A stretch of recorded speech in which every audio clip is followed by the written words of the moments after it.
Let's go to Maryland, Purdue first. We got a bunch of games that happened today. We'll kind of rapid fire go through them all. But Purdue survives after a big lead at halftime. The team that looks head and shoulders ahead of the rest of this conference all of a sudden finds themselves in a one-possession game down the stretch at home against a Maryland team that a week ago looked absolutely dead. 1 week later, starting to show signs of life. Kevin Willard had them ready to play in the second half tonight. Gio, I'm going to throw it your way first. How surprised were you that this was a game down the stretch? I was a little bit surprised. It's funny critiquing Purdue when they're 19-1 now, but just wasn't super impressed overall by the game today. Mackey never really felt like how Mackey usually feels like, where it's like kind of this mystic place. Maryland didn't really play well. They shot 3 for 21 from 3, but for some reason they were still in the game the entire time. So I wasn't super impressed by it. I don't know if you guys saw the same thing that I did, but I didn't really love their game today. Maryland always plays Purdue close, and I'm not sure what it is, but there was a graphic that popped up on Fox while the game was going on. The two games prior to this one only ended with a 3-point spread, but the two games prior were 1-point games apiece. So over the past 3 games, Purdue's won twice, Maryland's won once, and the grand total of the difference is 5 points. Like, whether it's the fact that Maryland's so athletic in the backcourt or whether they're so athletic in the front, like, they have ways to give Purdue problems. But I think a lot of these things come down to, what are you going to do with Zach Edey if nobody else is really helping all that much? Nobody else was in double figures. And a little bit of these things, like, Zach Edey's terrific. I don't want to take away from him. He's got to put some of these passes when he's getting double team guys. He's got to put some of these passes on the numbers, because he's throwing them to the opposite wing and guys are having to jump to catch them. And that really, Gio, you know this, you were a good shooter off the catch. Like, if you have to jump up and catch them, come back down and then shoot, that's a really difficult shot. For Purdue to be as good as what a lot of people think Purdue can be, like, he's going to have to put those things with a little bit more accuracy out to some of these guys who can really shoot the basketball when it hits them in the chest. Yeah, and speaking from a shooter's perspective, I mean, bad pass leads to a bad shot, and then the opposite, good pass leads to a good shot. That's just the way it goes. So definitely agree. And I've had my fair share of bad shots off of bad passes, so I definitely know the feeling. But you still shot it. Yeah, I'm still shooting it 100%. I like that. So we got Gio, who obviously played the guard position in the Big Ten. We've got T.O., who I would consider the resident shooter on the field of 68 lineup here. So I want to ask you guys this, because my skepticism toward Purdue outside of the Big Ten when we get to March has always been, can we trust this backcourt? They're inexperienced. They've been great this year, but are they going to be ready for that moment? Are they even going to be ready to sustain through a Big Ten season and all that goes into it, all the physicality, et cetera? That plus the shooting. Today, they shoot 2 for 13 from 3. All of a sudden, it's a game, a rock fight of a game, but whoever you're playing, if you shoot 2 from 13 from 3 in a game, the other team's going to have a shot at it. Do we still trust both this backcourt and this team's shooting ability to make noise at the national level and not just separate from the Big Ten? T.O., what do you think? Well, according to you, Greg, the Big Ten's best conference in college basketball. So that's not true. If they can be at the top of the Big Ten, they can be at the top of the country. At least I'm turning into a Big Ten guy. You guys have brainwashed me over the past 2 or 3 weeks, because every time I get put on a Field 68 show, it's on Big Ten Thursday or Big Ten Sunday, and I'm here for it. Okay, I'm here for it. But the difference this year with this Purdue team, guys, like, they defend. Last year's team, Jaden Ivey's, his focus was in and out. I mean, you could catch him slipping on the backside. You could get some of those guys on back doors. And now they're not force feeding a 4 and 5 lineup where Williams and Edey were trying to play together, and they're not having to split minutes. This is a consistent team with consistent threats that know where they're going throughout the game consistently. That ball's working its way into Edey. That's the biggest difference this year. There's not a whole lot of variation in what they're doing. They know what they're doing.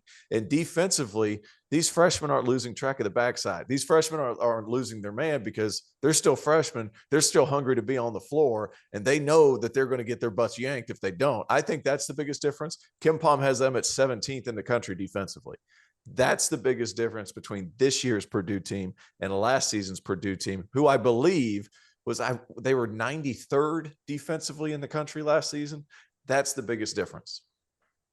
I think just to add to that is, because this backcourt is so young, they're not a finished product yet. Like, these guys are still learning constantly. I feel like going back again, my perspective, my freshman year was when I learn the most, right? From the film, from game day, from my teammates, from my coaches. That's when you're really taking everything in.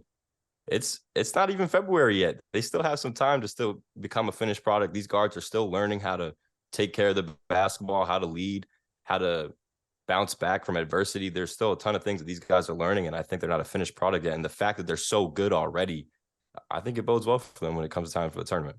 Hey, Gio, I got a question for you because I played in a system at Clemson. We pressed the entire time. We were very one-track minded, and it allowed me to be one-track minded to where, like, I knew where I was coming in. I was going to play 18, 19 minutes a game. I was going to shoot it every time I touched it. You played for a guy that was a little bit different. Like Pikel, like there's a lot of nuance involved. When was there a point in your freshman season, and I'm not even thinking back that far. Was that 4 years ago? What are you, 20? Yeah, Freaking killing me over here.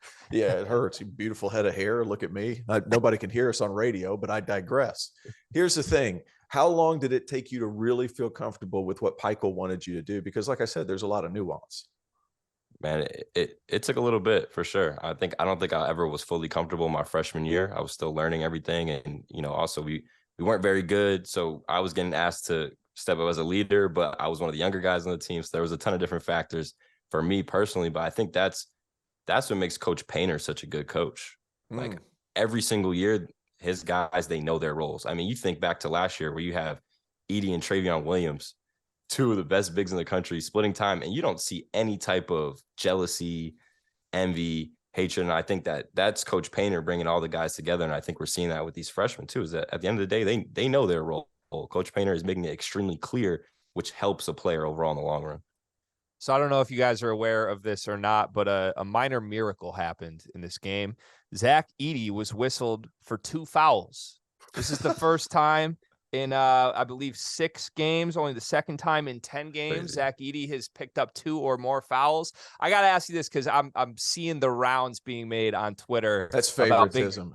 It's Big Ten officiating, right? There's a lot of inconsistency, I would say. And I'm sure this happens everywhere in the country, but the Big Ten has a reputation for its style of play. And I think officiating is part of that. However, Zach Edey seems to be a bit immune to some of the fouls that big men normally pick up. Gio, have you noticed this at all? And I guess as a former player in this conference, what do you make of this trend where he doesn't seem to pick up more than 1 foul in a game? I mean, man, if they called all the fouls on him, he'd be fouled out every game. That's just the truth. So I think that the officials have sort of adjusted to him, other than the other way around where he's supposed to be adjusting to the officiating, and it has been super inconsistent. But that's only going to hurt. That's going to hurt Purdue down the line when it comes tournament time, where he's not used to certain type of officiating, and he's used to being able to throw all these elbows and get his positioning down low. So I don't think it's really a good thing, but it's making him look great right now. Yeah. Just to be a contrarian, just because this is a show and this is what we do on occasion. He's so freaking big and he's so strong in his lower body that he's just going to take up a ton of space and dudes just bounce off of him. Yeah, like I think that's fair. He's massive. Like he is so big. It's like reffing Shaq. You remember when everybody was having issues guarding Shaq, and Shaq was like balling everybody that he was playing against? He had David Robinson flying off of him like a bowling pin. Like, it was amazing. Like, he just moved players. And sometimes when guys are that big and that strong, like, just because there's a lot of contact doesn't necessarily mean he was the culprit. But I see what you're saying. He's getting away with some calls, though, for sure. Oh, there's no doubt. There's no doubt. And the fact that, but Painter has also done a nice job of, hey man, whenever you're sealing, your hands got to be straight up. Yeah. Your hands have to be straight up because they're looking for you. And on defense, he's trying to slide there a little early to where, like, if he is in the mix, he's there early. So he still has correct guarding position. And guys, let's be honest, like, he's an older guy now. He's in right position defensively most of the time. Sure. Yeah. And he's 7'12", which helps things. Like, it doesn't hurt things. So that, just to be a contrarian, he's probably fouling like all hell, but just to be a contrarian, like, he does a lot of things that doesn't necessarily lead to fouls. Yeah. Right. Yeah. For the record, we are not advocating as the Field of 68 network for more fouls anywhere. We want to see the best players in the country on the floor. So I'm not saying it's a horrible thing. Just a very interesting trend I've noticed. 1 foul or less for a man of that size has been a little interesting in Big Ten play. But all right, let's move